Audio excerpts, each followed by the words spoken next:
here. So the bigger a plot is, or a piece of land is, it's harder to manage. So when we used to travel back and forth, we used to pass through Zambia to go and see my dad. So in 2000 I left the police in November 2018, and then in February 2019, I believe, we passed through Zambia to see my dad. And whilst there, my dad took us to my one of my uncle's house, my uncle's, to visit my uncle. And whilst there, once again, started being abusive, talking about me in the presence of my uncle, saying that I could be controlled by my mother in my house. So obviously I was offended by that, and I said there's no such thing. The only thing that parents can do when their children grow up and move out is they can give advice, but it's up to the individual to take that advice. And then when I started talking about some of the abuse that he subjected me and my wife to, my dad became very angry.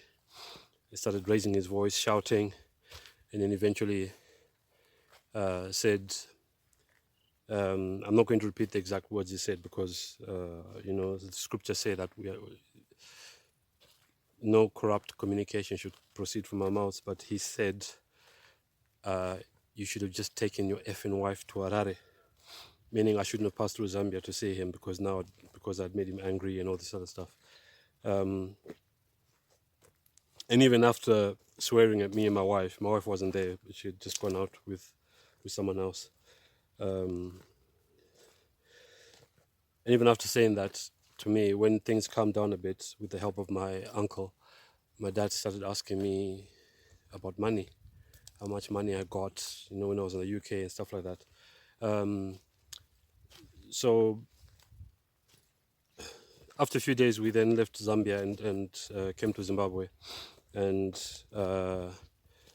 my dad, in that conversation where he basically abused me and my wife, had said, don't tell your mother that we had an argument, because if you tell her, she'll die. See, that's the way he used to talk to me. He talks to me like I'm a teenager. It seems to be a failure to accept the fact that me and my siblings are grown-ups now and grown men, free and independent from our parents.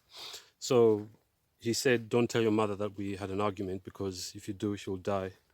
But obviously I knew, and I said I don't agree to that. No one's putting a gag order on me.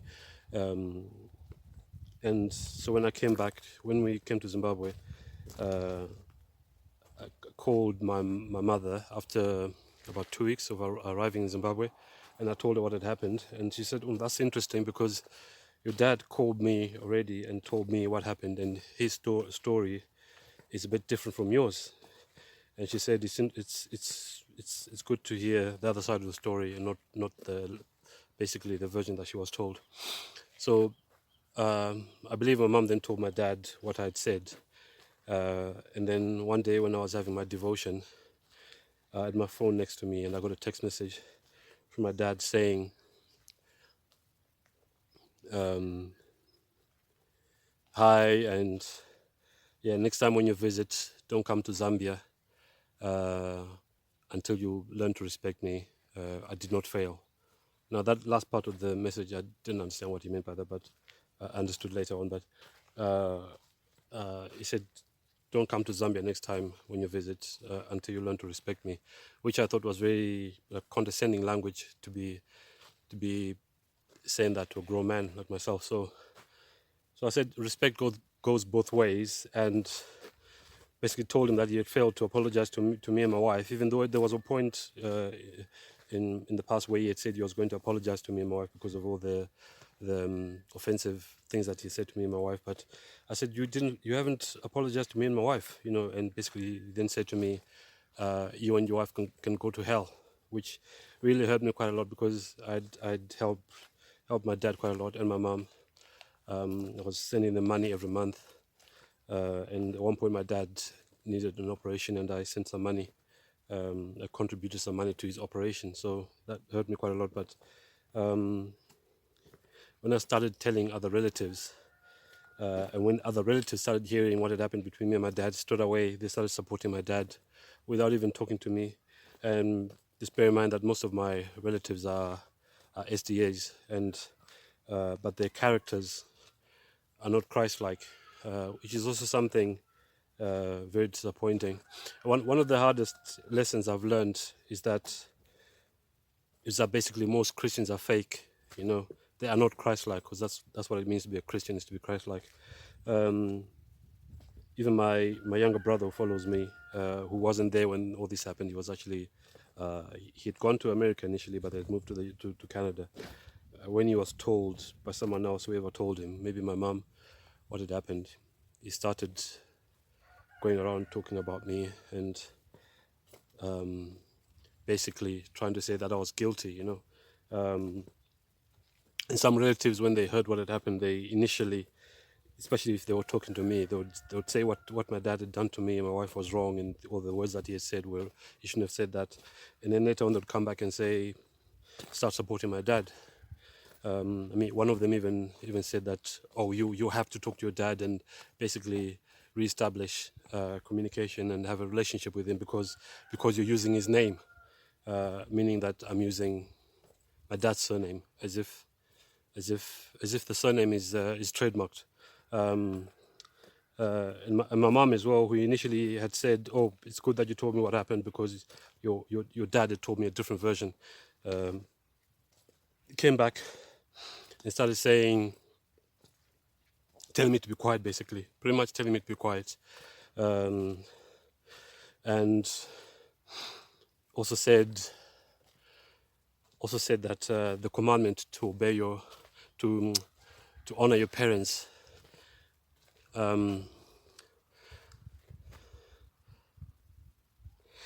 Yes, I kind of had to think a bit what my mom actually said. She said the commandment to honor your parents is unconditional, which is nonsense because the scriptures don't say that, and I pretty much said to her, well, the Bible that I read doesn't say that, which she then went quiet when I said that, but then also said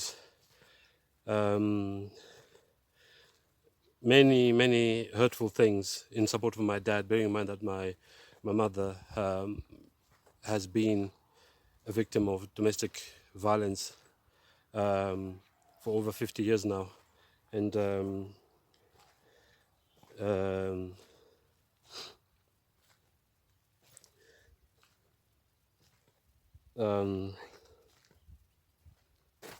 what I learned as well. One of the things I learned in the UK is that there's something called Stockholm syndrome, which is where you can have someone who's being abused. This is normally applied to people that are, let's say, hostages in a bank robbery, who become who develop a connection with the ones the robbers who are robbing the bank, and start having some kind of sympathy towards the robbers. But this can also apply to victims of domestic abuse, and I believe that my mom suffers from Stockholm syndrome, which I feel that she thinks that I should also allow me and my wife, to be subjected to abuse, which I refuse to do that because Christ has set me free, and there's no way that I'll allow someone to put chains on me. So yeah, my mom said many hurtful things, even saying basically it's good that this has happened to you because you started this whole thing.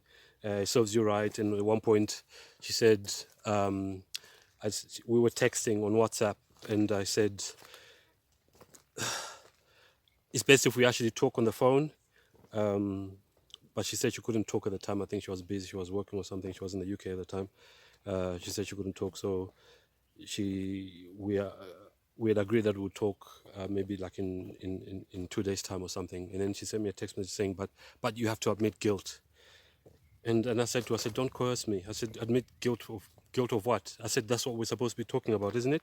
And then she said, I'm not coercing you, but this is how my mom behaves. She always says something and then denies it. So even when I asked one of my aunts to intervene between me and my parents, because I was still trying to have a relationship with them, one of the things that was said when I said that my parents should respect me because I'm now a grown man, and I'm the head of my house. The response that came back from my parents, which I believe it was my mom, she said the response that came back was basically an attempt to infantilize me, and she said, "Well, to us is a child, to us is an infant." That's actually what was said, but which once again I found offensive. Yeah, so most of those who know about this issue are Seventh-day Adventists, and they've not shown compassion towards me and my wife when we've been abused, and actually supported my parents. So as of right now, I don't have a relationship with my parents, and I think that's the right thing to do, because I've not had peace for most of my life, and peace was taken away from me and my wife after we got married, because of all the interference, the harassment, the demand for money, and this issue of culture which comes up, which I believe is a nonsense, because what is said to be culture is actually not written down anywhere. I believe it's just made up so that the person saying it can benefit. So eventually, I'd said earlier that I applied for a subdivision permit so we could sell some of our land. It took me roughly about 2 years to get that permit. I had to do a lot of running around.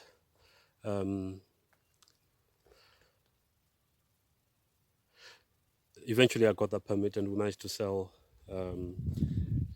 some land, 7 hectares of land. So we've now got 4 hectares, which works out to roughly about 10 acres, which is still a lot of land, but I'm quite happy with it, because with what we know is coming down the pipeline, it's been said, especially in the writings of Ellen G. White, that we should be in a place where the neighbors can't even see what we're doing, because we know that there are laws that are coming down the pipeline, laws that are to do with climate change, or laws that are allegedly supposed to protect the environment.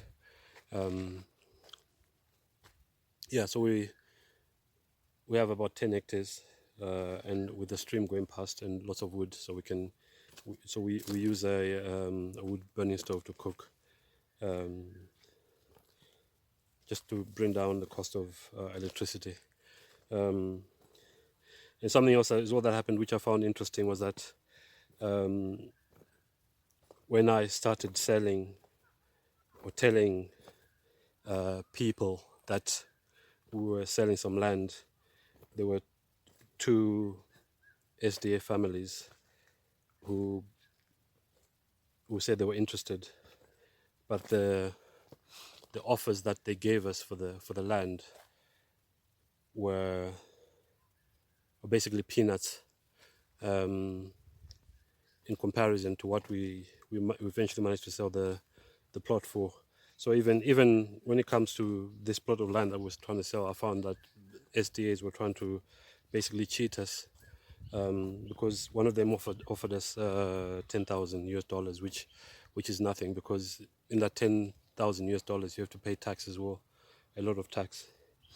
And the other family, this man who I just met